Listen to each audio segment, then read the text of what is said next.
All right, so thanks everyone for joining us today. I hope you all had a great week. Today we have the pleasure to host Stevan, who is a professor in the Department of Psychology and Cognitive Science at UCAM, and he'll be sharing some thoughts with us about convergent constraints in LLMs. So before handing the mic over to you, Stevan, let me remind you all of some house rules. As usual, clarification questions will be allowed to be asked during the talk. So this time we don't have a hand mic, so for people in person, just raise your hand and ask the question, and Stevan will... Is this working, that microphone on top? Yeah, but like he'll repeat it, the question in a nutshell so that people online get it. And for people online, you just have to type the word question, or I have a question in the chat, and when the time is right, I'll let you directly ask it. And there'll also be some additional time at the end of the talk for people to ask further question, make some comments, or have a more informal discussion with Stevan. That's pretty much it for me. So whenever you're ready, Stevan, where is yours? Thank you very much. Thank you for inviting me. Sasha Sasha's the one who suggested it. She's not here. Is she online? No, she couldn't join today. Okay, it's all right. Okay. Thank you for coming. I have a question for the audience. I can't ask the online people.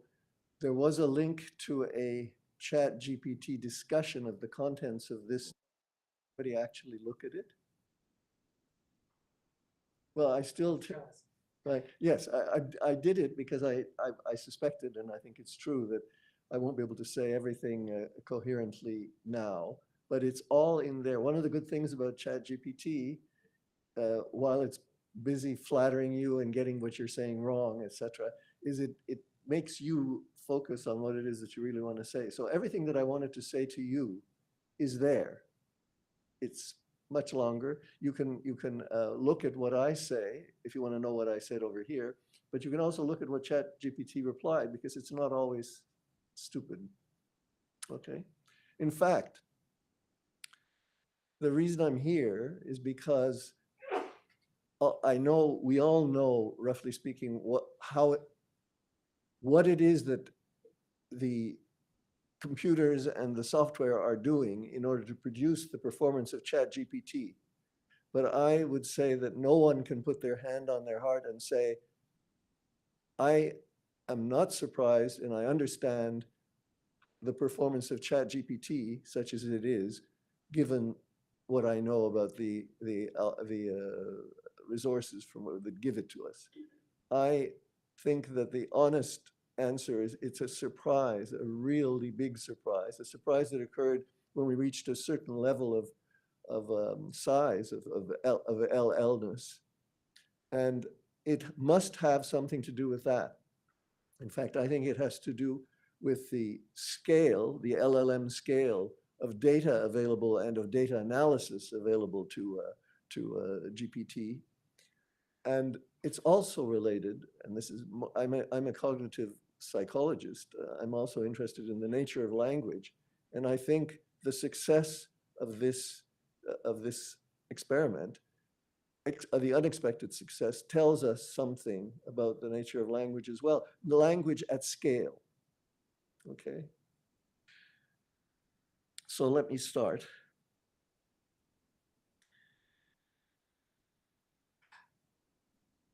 We tend to use the word meaning and understanding quite freely and sometimes chaotically. I'm going to try to converge a little bit on something that we can agree, or we ought to agree on, as to what we mean by meaning and understanding, because when you ask yourself, and most people, I don't know what the statistics are, but many people think, in fact, one of the godfathers thinks that GPT understands. Do you? In a different way than we do, but yes. Okay, so I don't know what it means a different way. Okay, we'll look at, I can expand on that. Yeah, I'll give you a chance too. If you want to do it in advance, you can. I really am not an AI person and not a computational person. I really am interested in the human brain and how it does what it does. And I don't believe for a microsecond that GPT understands. Do you? In a different way than we do, but yes. Okay, so I'm, I don't know what it means a different way. Okay, we'll look at, that GPT understands, and I'll tell you why as we go on. But I will say that it behaves in many ways surprisingly, shockingly, as if it did, and that's what we have to explain. So I'm taking it to be a strange kind of functionality and artifact of scale, and then why, how? But if you met somebody who looked like they understand, you would think they do. I will be talking first about the Turing test, and I will, in fact, well, was that heard, that question, or do I have to repeat it? Yeah, you can repeat it. I think they hear because I'm here. Do people hear when I speak online? If they don't answer, it means no. Anyway, Oh, they said yes. yeah, Joshua said there's more than one way of understanding, and it's not the human way, but some other way. I would like to argue that there's only one way of understanding. There's only one meaning for understanding, unless we start it.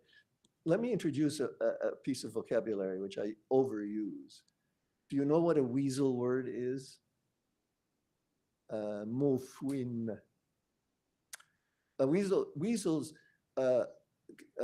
eat the contents of eggs. They bite the end of the egg and they suck out the contents until there's nothing left in the egg, and then they leave the egg. That's what a weasel word is.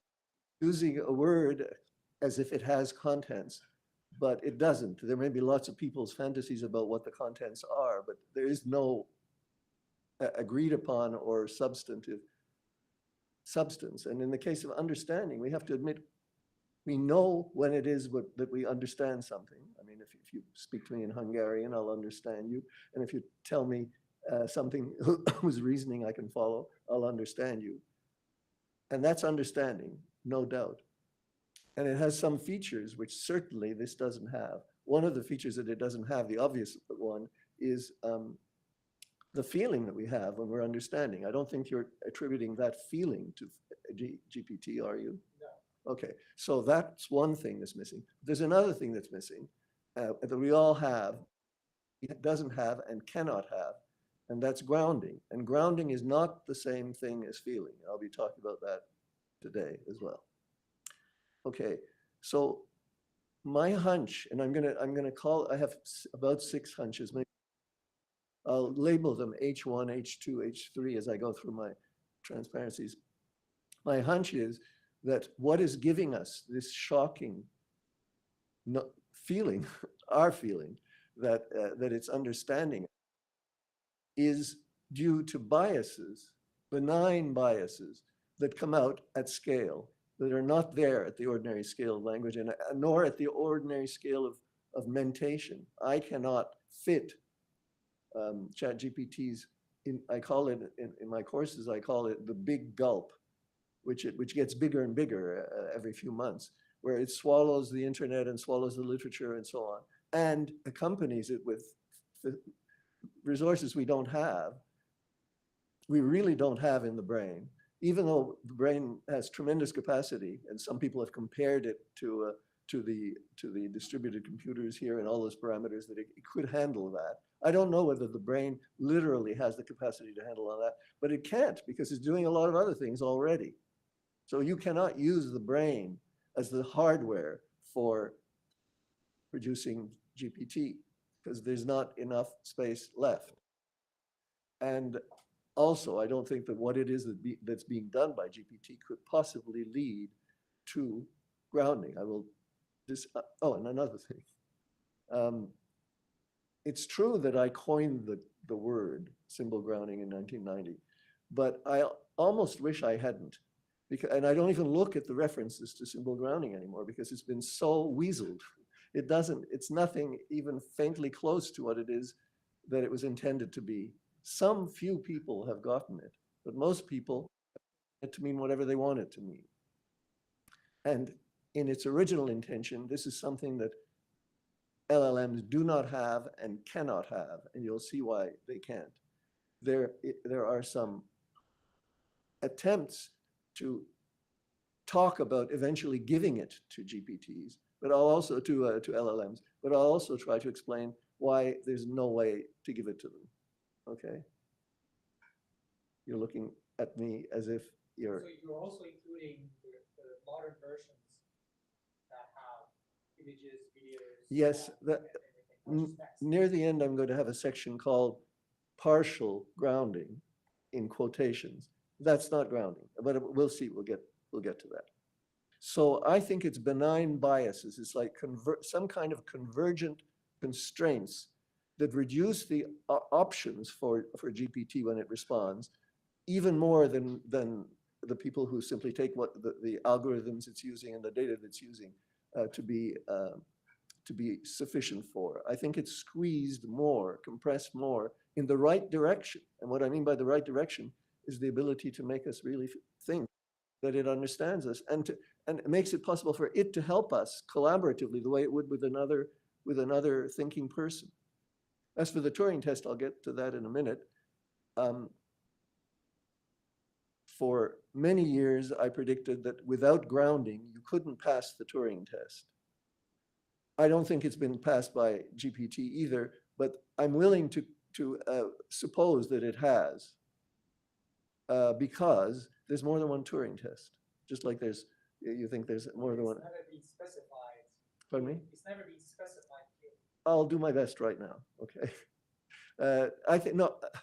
Turing, and I don't think I'm adding anything new to what he's saying in my interpretation. In fact, it's rather obvious. But you can judge for yourself.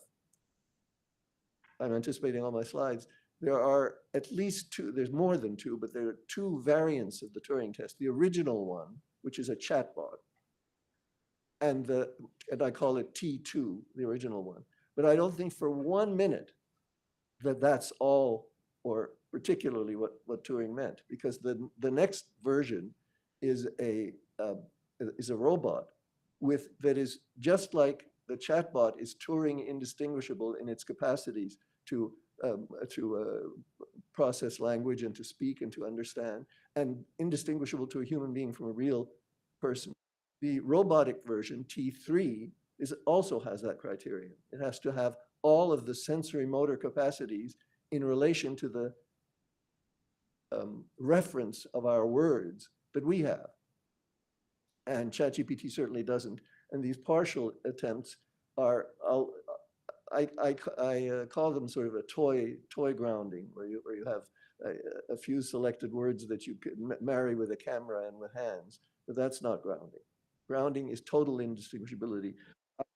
I cut off all the images from my slides. Now I rather regret it. There's one that I would have liked to, which shows the difference between a computer on wheels with a camera and some sort of a manipulatory device, and a robot that can pass the Turing test. And in the image, we had, DALL-E created the image. The image shows the camera on wheels, just a camera on wheels.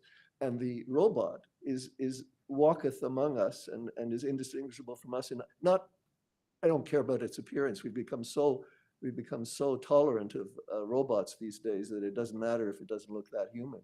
But it can do everything we can do, and it can interact with all the things that we talk about in ways that are indistinguishable from the way we do. That's real grounding, and ChatGPT doesn't have that and can't get it. I'm giving my whole talk here. Can't get it top down. It can only get it bottom up. And if you're going to do it bottom up, forget about ChatGPT. Keep deep learning and keep all of the robotic capacity, but forget about ChatGPT. It's another story. All of those words in ChatGPT are hanging by a skyhook. The skyhook is in fact the big contextual database that it has, and all of the tricks that it plays with the parameters and the statistics. But it's up there, and we're trying to figure out how come all the stuff that's up there is able to do so well with us, but it really is just up there, and there are obviously things that it can't do, and it won't be able to do. On the other hand, if what you mean by getting up there is bottom up, forget about the words that are already there free.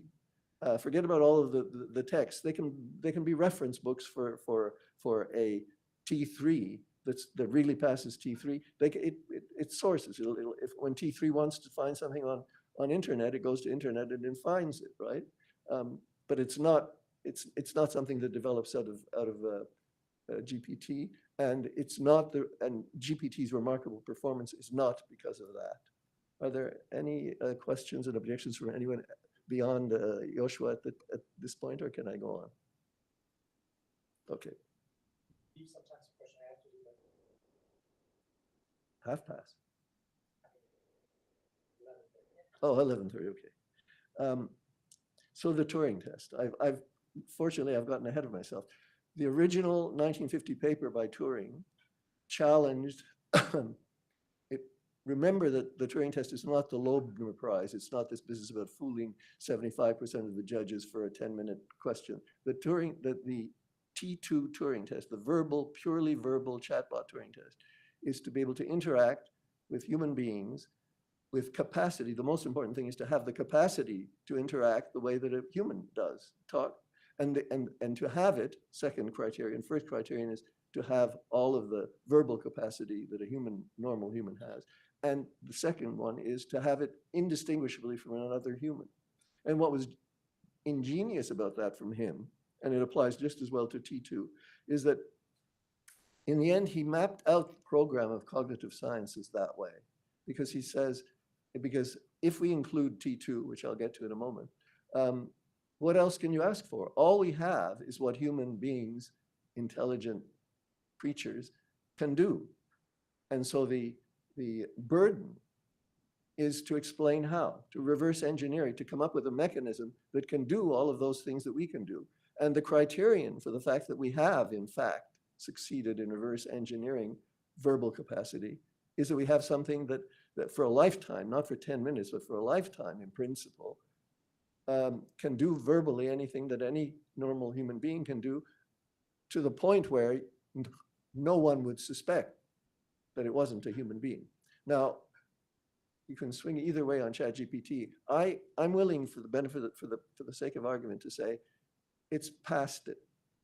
It of course, it says what it says immediately. It's trained to say, I'm just an AI, and I'm not a human being. And so then you can tell right away, because it told you.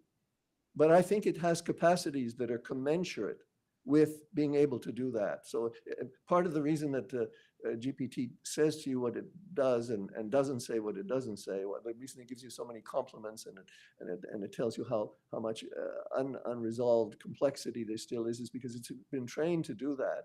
It is, on top of what it's learned legitimately from its database, there are certain things that have been trained in deliberately. OpenAI wants customers, eventually wants paying customers. You won't get them if you give them an unpleasant experience and tell them how wrong they are. So GPT is very compliant. In fact, ridiculously compliant. I used it as an experiment in an advanced cog sci course at McGill, and the students complained. They would have been happy if it had simply gotten them an A in the course, but they complained. They said that it tells me, it flatters me, and it doesn't even understand. I'm taking this course, I'm explaining something from the course to it. It doesn't understand, but it tells me how clever I am for what I'm saying.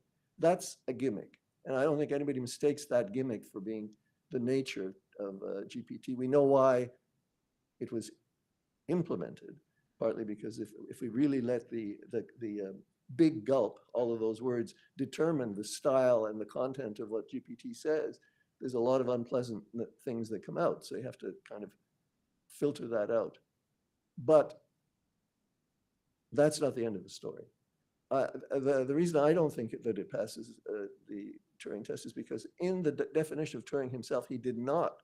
He said, if a computer, Turing machine, a computer can do what I just said, which is to interact verbally with people for a lifetime, indistinguishably from another person, then I have no basis for affirming something about it and that I would deny about a human or vice versa. I mean, I can't tell them apart. Turing ability means you can't tell them apart. And if ChatGPT had that ability, then I would say it's passed the Turing test. But having a database in his head, so a part of its modus operandi is all those words. that are completely out of reach for any human brain, and that are not what Turing was talking about when he said, I think computation, he basically wanted to say cognition is computation, thinking is computation. And computation is what a Turing machine or a universal Turing machine or a universal Turing machine with the right computer program can do. And if the outcome of that is verbal ability that's indistinguishable from a human being, then it's explained verbal ability. It's reverse engineered verbal ability. I just said something that I don't really believe either. I don't believe that what I just described was the dogma, if you like, of computationalism. Cognition equals computation. If you want to explain cognition, find the computational generator of the capacity.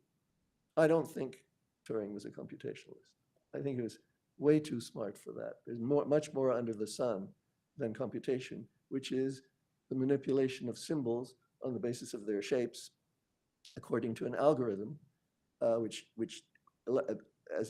is implemented in the hardware of a Turing machine that makes the device that's executing them go from state to state, from an input all the way to an output that we're interested in. There are lots of algorithms that calculate things that we have no interest in whatsoever, but if it's something, some performance that we're interested in, then that's a computational explanation of the capacity to generate that performance. Okay, and I really don't think that the grounding problem was invisible to Turing. Okay, so I think all along he meant T2 as well, T3 as well, which means a robot that can pass T2. T2 is part of the ability of this T3 robot. But not just that. When you say the cat is on the mat, and it says, yes, you just told me that a minute ago. I understand. I quote unquote understand. What's a cat? And it says a cat is a furry creature, the smallest of the felids, etc. So it talks the talk, but it's completely incapable of connecting it with the real world. Completely, except you can make a toy connection so that for at least for some subset, if you give it a camera and a stick and wheels, then it can do the kinds of sort of toy tasks that today's robotics can do, which is to bring you your coffee and identify that's the coffee, that's the tea, etc. And that squares with that, what's its favorite expression? It aligns with, we're beginning to sound like ChatGPT. That aligns with its chatter. What it says is now aligned with what it does, but just in a toy sense and an add-on sense. Okay, I've dwelt on that enough. So the distinction between T2, which is Turing indistinguishable verbal capacity, and T3, which is still Turing indistinguishable verbal and sensory motor capacity and aligned, right? It's not as if there's two creatures there. One of them is the current best job we can do with robotics, and then it has a module attached to it that will answer your questions about life. They have to be aligned. What it says when it says the cat is on the mat has to square with the fact that the T3 is sitting in a room where there is a cat on the mat, or there isn't one, and it can tell you, no, the cat's not on the mat. Not just in a toy sense, but for anything, Turing indistinguishably. Are you getting a flavor of what I mean by grounding? I do, but I disagree. Okay, I'll give you a chance. I'll give you a chance. The symbol grounding problem I've already sort of stated. What I would have on this page would be the example that I usually use to convince people that there's a problem there, and that's a dictionary, because a dictionary is completely circular, and so is LLM's database and LLM's performance. A dictionary is completely circular. Every word in the dictionary can be, let me define a dictionary. A dictionary is a set of words such that every one of its words is defined by a string of words that is also in the dictionary. Okay, so every word is defined and is definable by words in the dictionary. then the question is, so you can, if you look up cat, it'll tell you a small, hairy felid. But if you don't know what, you can look up hairy and you can look up felid, and it'll tell you that. But it's clearly, I hope it's clear to you all, that it's circular. If you don't speak the language, I would have put up a Chinese dictionary. You would never get to the meaning of a word. And by the way, the meaning of a word is probably the wrong word to use, the referent of the word, from the dictionary search. It would just go on and on forever. However, it doesn't have to go on forever. We did some analyses with Odile Marcotte, and I think she's probably out there in Zoom land or in Google Meet land, that showed that if you take a dictionary, and what I've said as a definition of a dictionary is holds. But if you throw out the words that are in the dictionary, but don't, and therefore they have to be defined by words that are in the dictionary, throw them out if they don't go on to define any further words, and recursively pluck off the words like that so that the remaining words can always get you back to those words. So you haven't lost any words. If you pluck it down, you get down to about 10% of the dictionary. But the 10% of the dictionary is not the smallest number of words from which you can define all the rest of the words. So you can bore down even, what did he say, delve deep? GPT's got some vocabulary for everything now. You can compress it more until you get what's called the minimal grounding set. If you take a dictionary and you represent it as a graph with edges going from word to word, and with every defined word having an edge from defining words. You've removed all of the words that are defined, so you've not lost anything, and you still have with a dictionary. So every word that's left still makes a dictionary. We call it the kernel of the dictionary, but it's a dictionary within a dictionary. It's more than the dictionary in the sense that from a kernel, you can define not only everything that's in the kernel, like a dictionary, but also everything, the rest of the dictionary, everything that you've thrown away. But the kernel is not the smallest number of words from which you can get all the rest. There's something else, I'm not going to spend time on it, there's something else inside the kernel, which is also a dictionary, and also not the smallest number of words, but within the kernel also is what we now call a minimal grounding set, a min set. A min set, well, I'm going to ask you a question. Is a min set, which is the smallest number of words in a dictionary, and I can tell you it's, for the dictionaries we've analyzed, it's of the order of 1,000 words. The smallest number of words in a dictionary, which if you know what they mean, you can get all the rest of them by words alone, by chatbot means alone. Is that smallest number of words a dictionary by my definition? Or is it not a dictionary? No hypotheses? I'll repeat the definition. A dictionary is a set of words for which every one of the words in the dictionary is defined by words, definable by words in the dictionary. Now, I'm asking if the minimal grounding set of about 1,000 words is or is not a dictionary. You say it is? Yes. No, in fact, it's the furthest thing you can get from a dictionary. It doesn't meet my definition at all. What it says is, if there were, here's the proof, okay? If there were a word in the minimal grounding set that could be defined by words in the minimal grounding set, it would not be a minimal grounding set, okay? Just want to comment that you can have circular definitions, mathematically speaking, it's still meaningful because they define constraints between meanings, and it doesn't mean they pin down those meanings precisely, but they do limit them.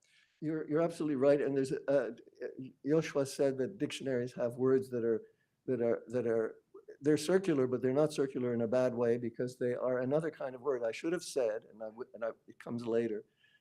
We're talking about content words, which means nouns, verbs, adjectives, adverbs, which have a referent, whereas you're talking about function words, which are more syntactic. No, talking about content words, their meaning is restricted by the definition or by the usage of the case. Can you give me, I'm still in dictionaries, and we'll get to ChatGPT in a second. But in a dictionary, what would be, there is a distinction among lexicographers between content words, which is 95% of, or 95 to 99% of the words in the dictionary, and function words, like. I'm not talking about function words, I'm just saying, if you impose some logical relationships between entities, even though they are circularly, mathematically, they still contain information that constrain meanings. Yes, I'm not strongly inclined to disagree. I'm inclined to say that it's not relevant, because even though you're not talking about function words, you are really talking about functions. You're talking about how to use things to do things. It's not, it doesn't fill the gap where somebody says, what is an X? An X normally, I want to know what that referent is.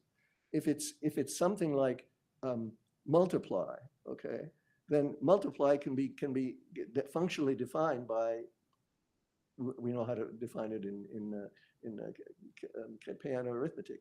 That's fine. And the symbol grounding problem, by the way, applies to language most interestingly, but it also applies to computation and to mathematics. And in mathematics, we're talking about the mathematicians. Remember, Turing's Church-Turing thesis is that he has captured what computation is for a mathematician with his Turing machine and his operations, okay?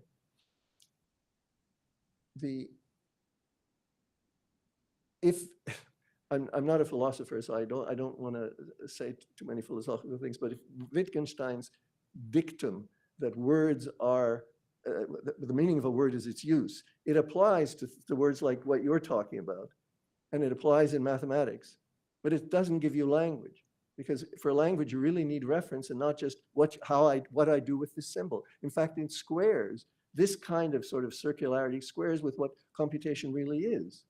You're manipulating symbols according to rules to come out with outcomes according to rules. And whereas you can interpret the 2 and 2 equals 4 refers to 2 and 4 and 4ness, that's not part of the calculation. The calculation is just the execution of the algorithm. So you could say that in cognitive modeling, computer science has a symbol grounding problem, but in just doing mathematics qua mathematics, you don't have to worry about what the symbol means. You just have to worry about what to do with it. Okay, so let me go on. I'll only make one little mention of this. There's, besides the symbol grounding problem, which is how do words get connected to their reference, there's also the so-called hard problem. We've indirectly talked about it a moment ago when you nodded and said, I agree that ChatGPT does not feel anything.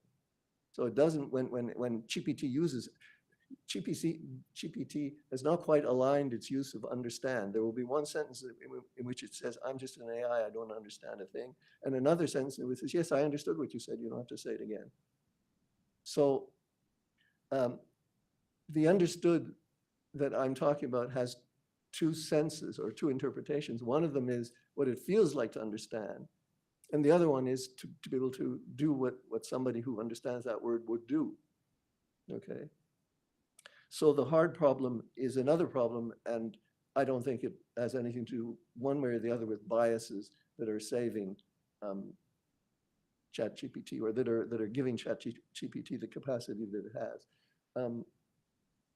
On the other hand, no, I don't want to talk about the other hand. So there is there's two ways to ground. In fact, I should jump forward. Yes, let me first talk about the kinds of words there are. We just talked about this, content words versus function words, and Joshua said that he was not speaking about function words. But if he was speaking in mathematics, then he was not speaking about what linguists call function words, but he is talking about functions and not reference. No, I disagree. If I talk about cats and dogs and their properties, I state in natural language relationships between these concepts. It doesn't fully describe their meaning, but it does constrain it. That's what I'm saying.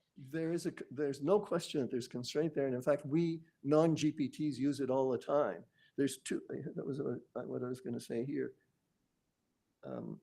There's two ways to ground words. But I wanted to have the distinction between, I'll say it in words. I fiddled with these this morning. I shouldn't have done it. I took off a lot of stuff, but some of this. Words have reference. Cat refers to that thing. That's what's meant by a referent. The cat is on the mat is a proposition. It's not a word. It's a string of words with a subject and a predicate and truth value. Okay. Propositions have meanings.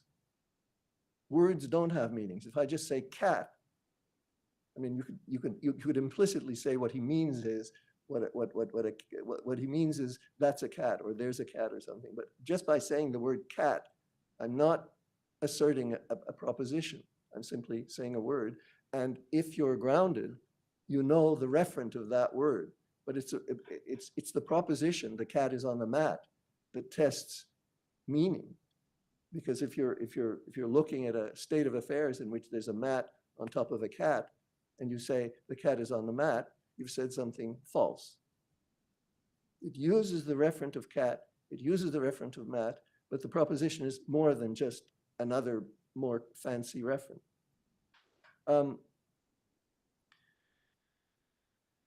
As a consequence,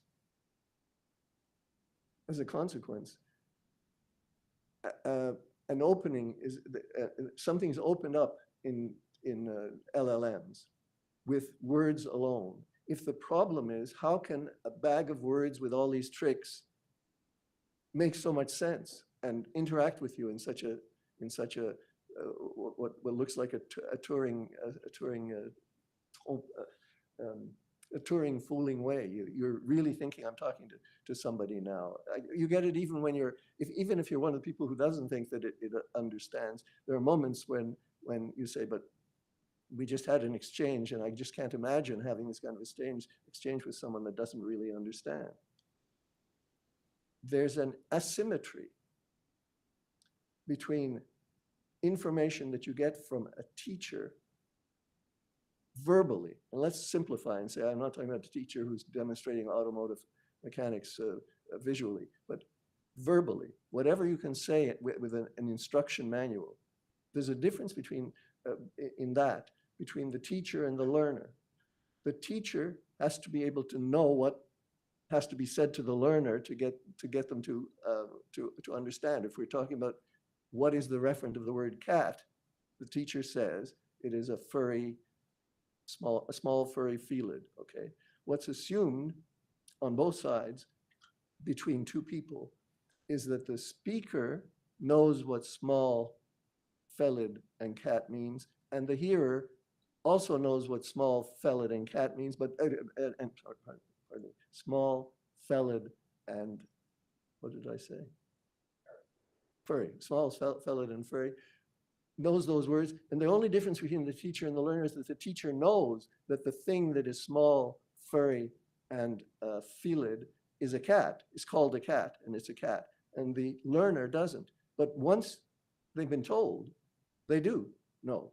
If the three words were grounded for them. Do the words have to be directly grounded? Do they have to have encountered fur in order to be able to understand that a cat is a furry felid? No, because they could get, because of the circularity of language, not just of the dictionary, but the language. They could know what furry means by indirect grounding, just as they're getting indirect grounding for cat. In other words, someone can tell them what, you can look, if it's a dictionary, you can look up that word as well. And its word, the words that define it, you already know. The point is that for it to converge at all, you have to end up on something that you already know. And that something that you already know can't be something you know the same way that you know all the other words. It has to break the circle of definition. It can't be that I know this by definition, and then I know that by definition. And when I keep going far enough, I know everything by definition. That's ungrounded. So the teaching learning asymmetry is one of the, for the OMP refers to the other minds problem. I didn't want to give you more problems. You've already had deep hard problems, you had symbol grounding problems. The other mind problem is simply how can you tell whether another entity has a mind or feels. In fact, let's say feels. You can't feel what they feel, so you can't tell whether they can feel. But it's not a practical problem, and Turing explicitly renounced that particular aspect. He said, we're not going to get into the problem, be able to get into the weasel word problem of consciousness or feeling. We're only going to be able to explain what it is that organisms can do or systems can do. It's all about doing and not about feeling. However, we humans with our human brains project feeling onto the other person just in our own heads, right? And that's one of the things that could be this is the weakest hunch. It could be fooling us about ChatGPT. It's just that our tendency, our mind reading tendency, is projected on something where it really doesn't fit.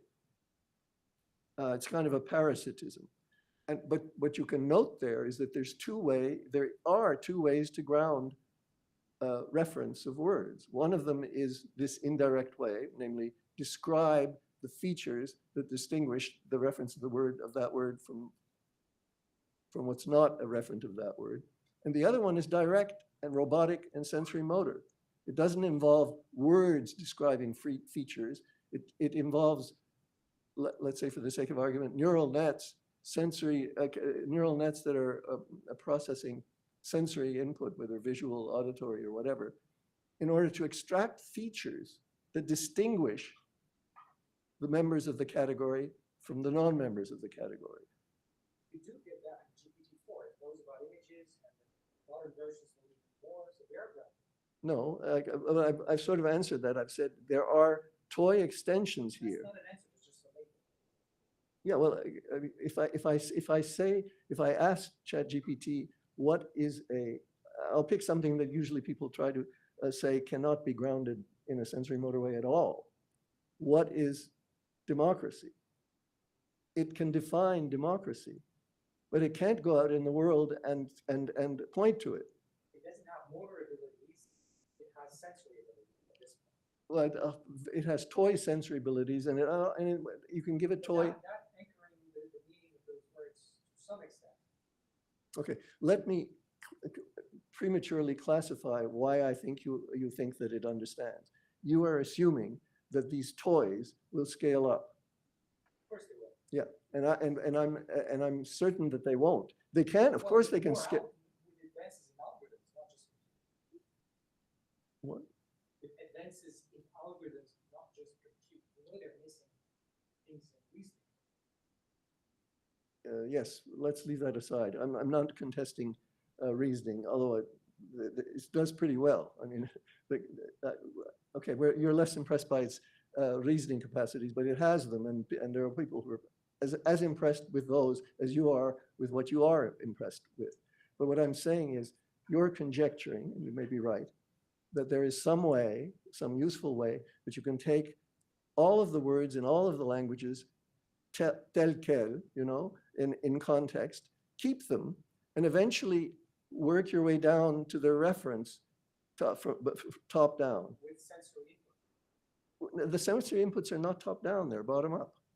No, they're both. When you learn with these neural nets, they learn the joint distribution between images and the latent verbal explanation. Yes, but the input to them is sensory, presumably, and not just symbolic. Both. They see both. The input, right? If we're talking about what it is that this device is doing, is seeing simplified with cats, when it's looking at a cat, right? The input is coming from the cat. Yeah, but they're trained on data that has both images and text. Yes, I can use the line word again for that. I'm not surprised that when you have a rich enough text, you can quickly align it with a toy sensory motor problem. But I don't see it scaling up at all. It's just a trick. How do you know? I don't know. Okay, I don't know, and you don't know either. Okay, you I've don't. seen the trend. Well, okay, I've seen trends as well. And I know what the algorithms do. They do try to capture the joint distribution between words, images, and sound. Yes, and actually, in the way I described it, and the way that it works in brains, and I think in principle, is that an input comes from an object out there, and you want to find a word for which that object is the referent, and you have to, and the object is not an object; it's a kind of thing. I'm not talking about individuals; I'm talking about kinds. To get a kind, to get a category, we'll get to categories, and you'll probably be gone by the time I get to categories. But to get to a category, you have to have the features that distinguish the members from the non-members. That's what these things are. And in the beginning, when you see something new and unfamiliar, you have to be able to, from the input, you have to be able to abstract, recognize, and detect and abstract those features. That isn't something that LLMs do. No, It's something that's neural nets do when you train them with That's right. I completely agree. I said, hold on to the neural nets and keep and do T2, but forget about the LLM because it's never going to get down there. Modern LLMs have images as well as inputs when they're training. The modern LLMs are working in a particular toy context. I'm sorry for the pejorative word. There's some things that they're prepared for, but they're not. Let's contrast them with a T2, okay, a T3, which is a robot like you, okay? Out there, yeah. Yes, and what we're asking about, what we're negotiating is, what is the path to there? And I think what you're suggesting, which is prop up more and more toys until finally you've exhausted all the toys in the universe. Yeah, no? Go on. Okay. So I've distinguished content words from function words, and I've distinguished words from propositions, right? Single words have reference, propositions have meanings. And I'm suggesting that iconicity is the property of the symbol resembling the thing that it's referring to, right? That's iconicity. And one of the general features of language as language, and I think it applies also to computation, is that the symbols are arbitrary in shape. You can use zeros and ones, you can use red and orange, you can use anything. The shape of the symbol does not resemble what the symbol refers to. But the word embedding does. Yes? The word embedding does resemble. Well, maybe we're agreeing on this one. I think that I put it in a simpler way, but I said propositions don't resemble what they mean either. But maybe if you ramp up, if you move up the LLM scale to the point where the propositions are more than any human head ever had in it, there may very well be iconic properties of the truth conditions, the formal truth conditions of those propositions. And they would constrain also the output of the GPT. Is that what it is that you're? No. Neural nets work by learning representations. These representations are faithful to the raw data, including images, or the relationships that are in language. So they contain a lot more than simple. That's why neural nets work. What do you mean? I usually dismiss representation as a weasel word, but what do you really mean by representation? These are vectors of activities of Okay. Yeah. So I'm going to talk about some features like that come from neural nets that I also suspect to be the reason why ChatGPT is doing so well. Some of the things that I'm going to suggest, I hope you're not going to want to disagree with because they're going in the same direction. Here's an example, okay? One of the things that happens when a real person, a real human sensory motor robot learns a category, which is learns with some equivalent of a neural net inside its head to pick out, to recognize the features that distinguish I think I may even have, I took away my mushroom picture. I had a lovely picture of mushrooms of all kinds of sizes and shapes on an island, and the allegory is you land on the island, and you have to feed yourself, but you have no idea which there are edible mushrooms and poisonous mushrooms, and you have to learn to which one is which, and you do it by reinforcement learning, which neural nets are perfectly capable of doing. So you taste, and you don't kill yourself. You taste it a little bit, and it gives you indigestion. That one was no good, and so on, by trial and error. And if you can have it as a classical a deep learning network that eventually ends up being able to distinguish the edible from the inedible mushrooms. Okay. When you do this with a human, their perception changes. To put it in a short way, edibles, let's call them edibles and inedibles. Edibles and inedibles before, look at this image that you have over here, before you have learned which ones are edible and inedible. If you take that neural net and look at the internal representation reduced to 2 dimensions of edibles and inedibles, they're all overlapped, okay?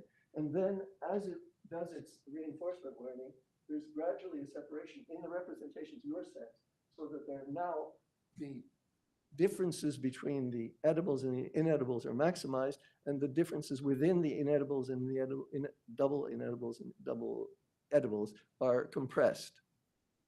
In perception, this comes out as seeing them differently. And nobody knew why you would tamper, if you were trying to learn a category like it. I've run out of time. Okay, well, it's a good thing that I got to the end of this with ChatGPT, because it's all there. Is there anything that I can hop over? Feature detection versus feature. I am sorry, it was not well timed. There's a lot of things I didn't get a chance to talk about. Okay, so it ends there.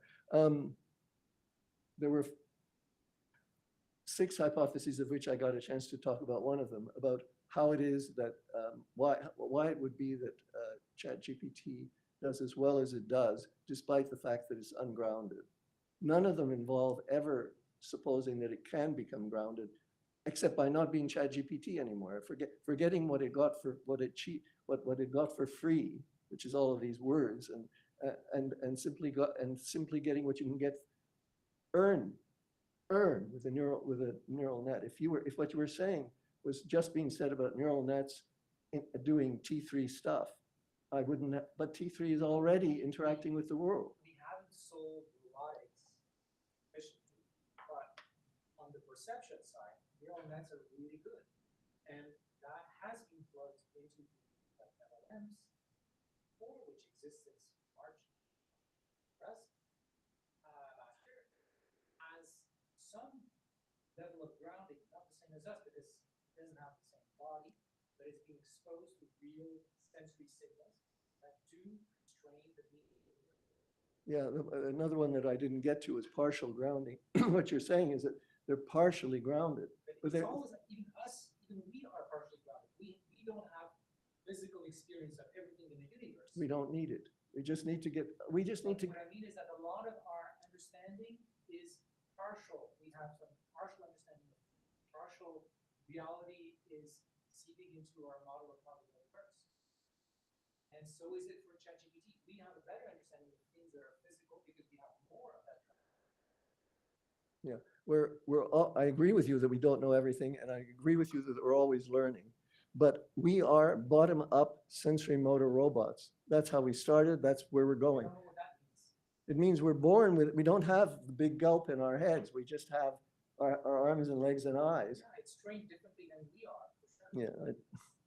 Well, I don't know how. Okay, we disagree fundamentally on that.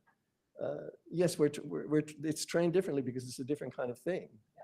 Training is training, and meaning and reference is another thing. And we are learning what cats and mice and democracy and abstraction are bottom up. As sensory motor, I don't have any disagreement about the involvement of something like neural nets that learn features and categories. I'm sure it's involved, but it leaves this thing hanging by a sky hook. This is all the words that you get. That's not the way I perceive things. So we are exposed to both symbolic streams of language and to sensory and motor things. And modern frontier AI systems as well, except they don't have as much of the motor. But it's the joint distribution of all these things that makes the model that they're building and the uncertainty about the meanings of these. And so is it for us. I don't see like a fundamental divide that we would see. Yeah, I do see a fundamental divide, and the divide is between what we do directly and what we do indirectly. What words allow us to do. You should ask yourself, what in fact do words, and I consider mathematics, the symbols in mathematics, to be a subset of English or every other language, but a purely syntactic subset. The way you said, I mean, there we're just manipulating symbols, but there are sentences there, and sometimes a mathematician has a referent and something in mind there too. But we start out with just the world, and what I should maybe, before we stop it, at least tell you what I consider to be the definition of a category, just like I defined the dictionary. A category is a set of things with which there's a right and a wrong thing to do. And to categorize is to do the right thing with it. That's where the reinforcement learning comes in. The thing that you do with members of categories is not just naming them, but it includes naming them. And in other species, not ours, who don't have natural language, and I'm wondering what kind of internal mechanisms you're imagining for them. They don't have language, so they don't get the extra benefits of having language, which is to have names for categories, and then names for the features of categories, and the capacity to describe the features in words to someone who doesn't have the category yet, that is what I think carries us up where we really go. But it's always from the bottom up, and it's always by direct sensory grounding first. You have to have the minimum grounding, and then the rest of it can be combinatory and computational. Again, these neural nets are trained with images, and they form representations of these images. And these representations are also associated with labels, and they're learned jointly. So they're influenced by both the linguistic use and by the sensory distribution of them. Now, they don't go through life like we do in a particular order and so on, but they still learn those associations and more than associations, distributional structure that relates these entities together, the sensory signals and the words.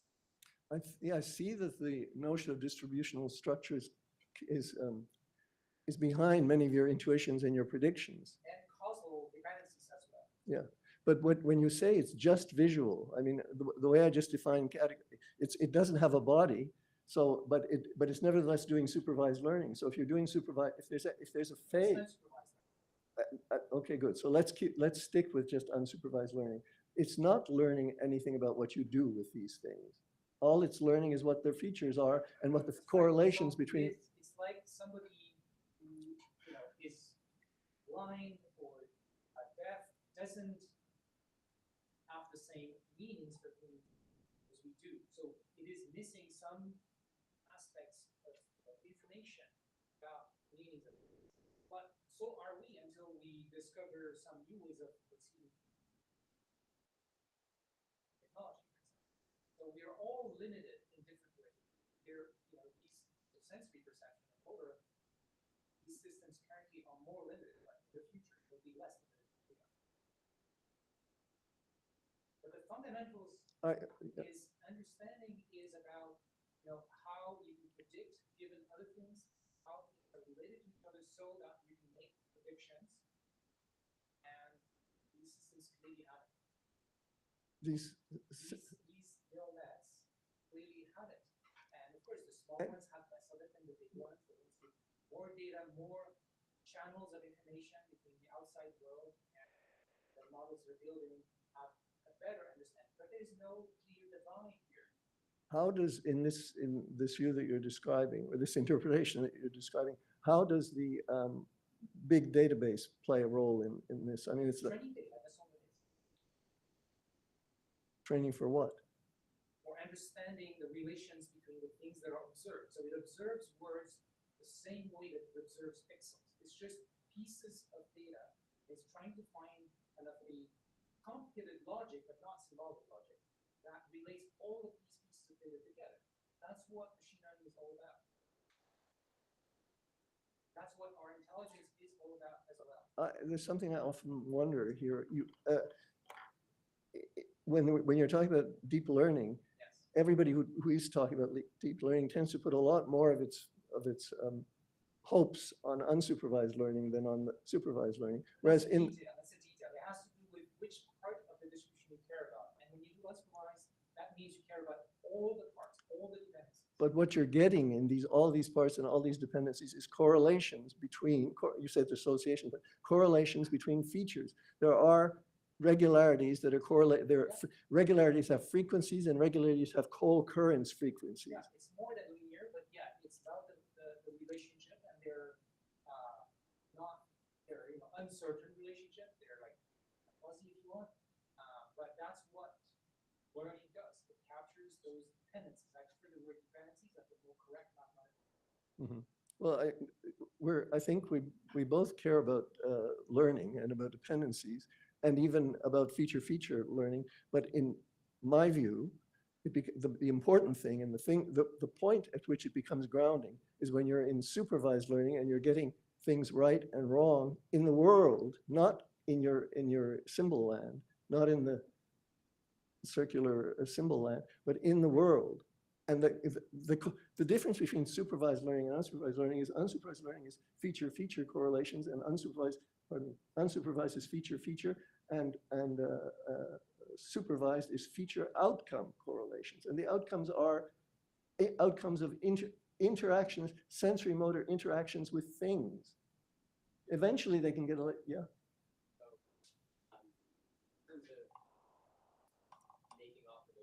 You should come forward.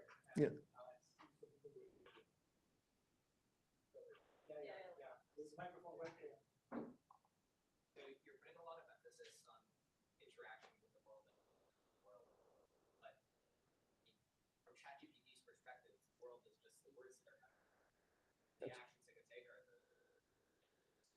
That's just a matter of, like Joshua said, as you add things like images, you add other modalities, you're just expanding its world. Like, we are not able to perceive everything out in the world. We're not able to act on everything, so we're limited as well. It just seems like a matter of, yeah, extending the There's no question it can be extended. There's no question it can be extended by this sort of thing. That's why I showed a computer with a camera on wheels. You can add that, and it can treat it the same way that it treats the words, right? But in the real world, right? In the organisms moving around in the world, it's not a camera on wheels. It's things that I do that have consequences for me, right? And as on the basis of those consequences, my neural nets learn to pick out how to get the good consequences and not to get the bad consequences. Between me and the world, there's a formal similarity between that and between features and features. But there's a fundamental difference between indirect grounding and direct grounding. And we are bottom-up direct grounders. I mean, we're bottom up in the sense that we're not given like our planet from natural light. But let's not forget what we are. We are organisms trying to survive and reproduce, right? And there's us and there's the rest of the world.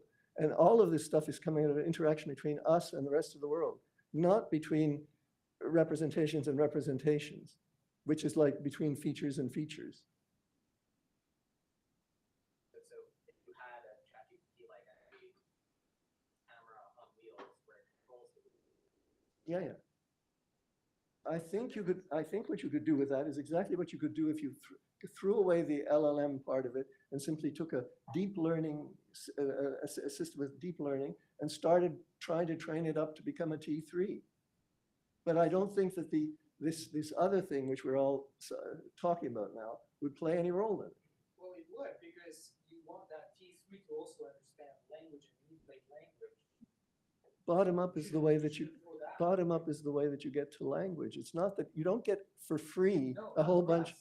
For us, we also have linguistic interactions with other humans that are not necessarily about what's going on around us, and it's something we also want to have in that. We acquire language from bottom up, but once we have it, I agree. purposes, it's I completely agree with that. It's sort of the essence of this. Once you've gotten a minimal grounding set directly, the rest of it can be done in words. Basically, you go into a dark room and the rest of it could be just told to you in words. Yeah. Let's hear it. Yeah, when you were talking about the dictionary and the circularity and so on, so it made me think of concepts in machine learning about overfitting and generalization, and the distinction between doing well within the realm of the training data, what we have access to, we're able to do outside that.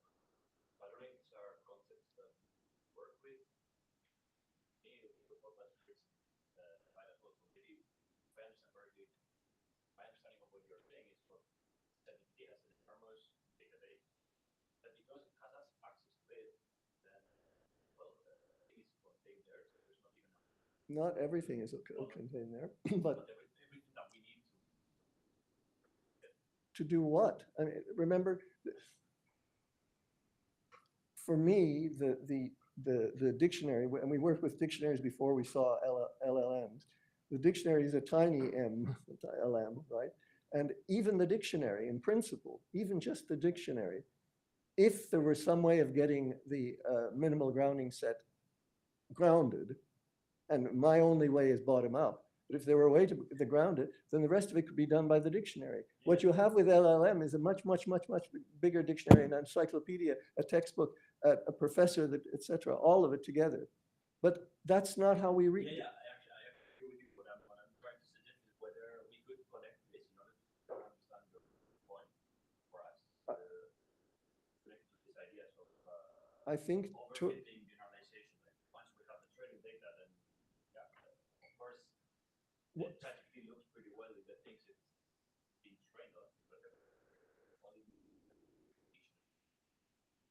yeah, but with us, any of us from the beginning, it wasn't that. It wasn't as if there was some textbook that was put into our heads. That's why I say you cannot get to there top down. So that's why you have to set aside the LLM and do T3 bottom up robotics to get there. Okay. I have a question online from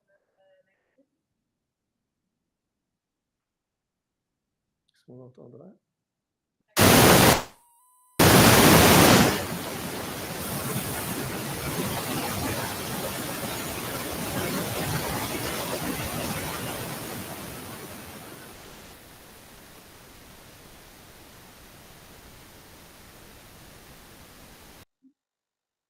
Okay, so it says all this discussion really reminds me of travel, work, method with already to access the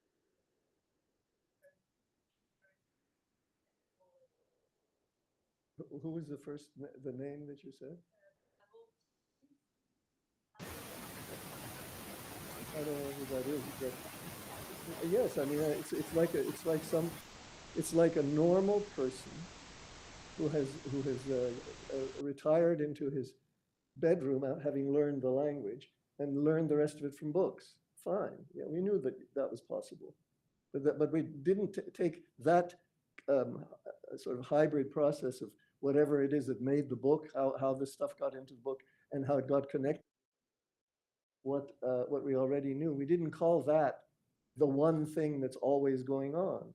I think there's clearly that there's something distinct going on with organisms and entities and robots that come to their grounding bottom up, the only way that you can get there. And those that are given a gift and then somehow use the kinds of stuff that they do in manipulating the gifts to manipulate a few toys coming from the world to produce a composite result.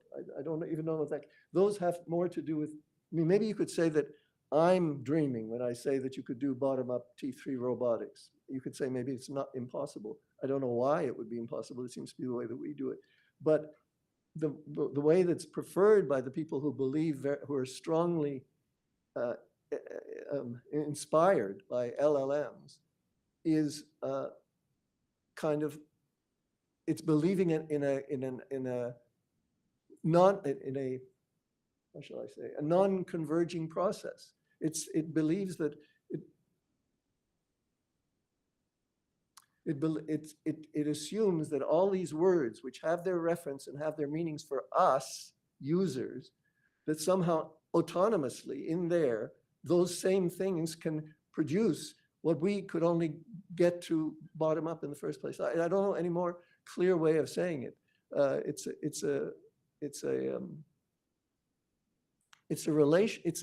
part of the nature of language.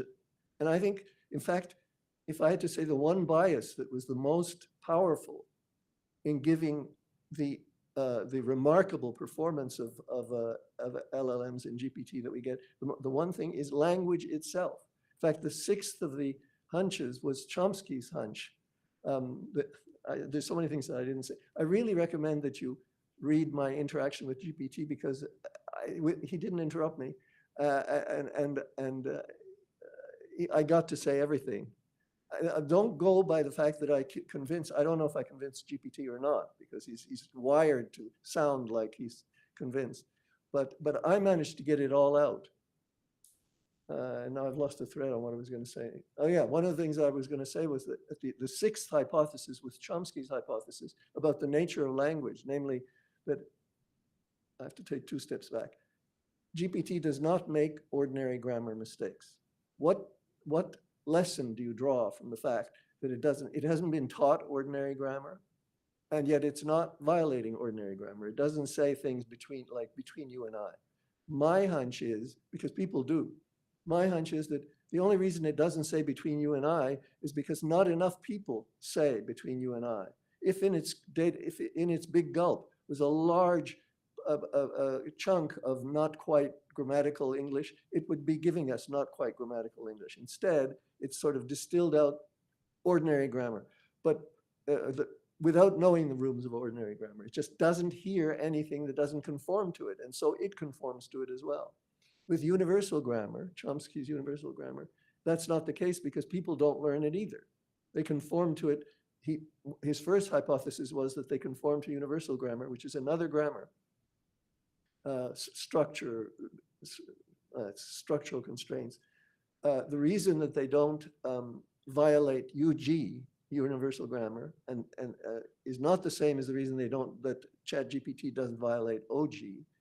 ChatGPT doesn't violate OG because what it hears statistically is OG mostly. It doesn't, and OG is learned by people directly. There's supervised learning as well as unsupervised learning of ordinary grammar. And sometimes there's even instruction in ordinary grammar, but certainly trial and error learning. With UG, there is no trial and error learning because there are no errors. Humans do not hear, children do not hear, nor do they produce violations of UG. And yet everything they say conforms to UG as well. Now, some people in LLM and ChatGPT world have said, well, it's the same in both cases because there is nothing. All it is conformity. But it's not conformity in the case of UG because there are no zero from real humans starting from zero. There are no UG errors either produced nor heard. And one possible explanation is that UG is we got it by evolution somehow. Chomsky has a second hypothesis, which is perhaps more relevant here. He said it could be that the reason that all language complies with UG, unlike OG, which changes every year and changes from language to language, and we have to learn it and we can unlearn it. UG stays still because there are constraints on thought. There are things that you can think, and there are things that don't make sense. They're unthinkable. And language evolved, and there's lots of different languages. Language evolved to be able to function in that framework, which is to say, to be able to express in words, in propositions, your thoughts. And if you get a violation of you, not between you and I is just a violation of ordinary grammar, and we know what it means, and tomorrow maybe it's going to become part of English. But when you say something like, John is eager to please Mary, and John is eager to please, and then you say, John is easy to please, and then you can't say John is easy to please Mary. There is no ordinary grammar rule that tells you why you can't say John is easy to please Mary. It's because this second hypothesis of Chomsky is maybe the constraint is not syntactic, but mental, in the sense of what is the thought, John is easy to please Mary. The reason you don't say it is because you can't think it. So that's an analogy. That's the weakest hunch of all of the hunches that I gave. But it's another way of saying that maybe there's constraints on ChatGPT that are wider than the co-occurrence of words, but they have to do with the nature of thought. And one of the reasons that it's doing as well as it does is because it's being constrained by the constraints on thought that are reflected in its database. It doesn't think, but it doesn't produce things that thinkers can't think. Does that make any sense? Anyway, there are four or five other punches, but you look very military there. I mean, I did have, it was just Joshua left. You have your choice. I can either stutter through the ones that I didn't tell you, or else you could say, forget it, I'll just look at the ChatGPT exchange. Yeah, I'm just going to officially end the talk, but there are a lot of questions. So I'm going to stay around. Is it going to be making all that static that it did before? No, it's going to switch. Oh, okay. So yeah, let's thank Stevan.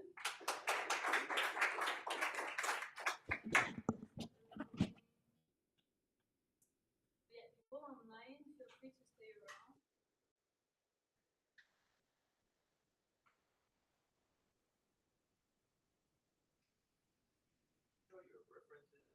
Yeah, they're all in that.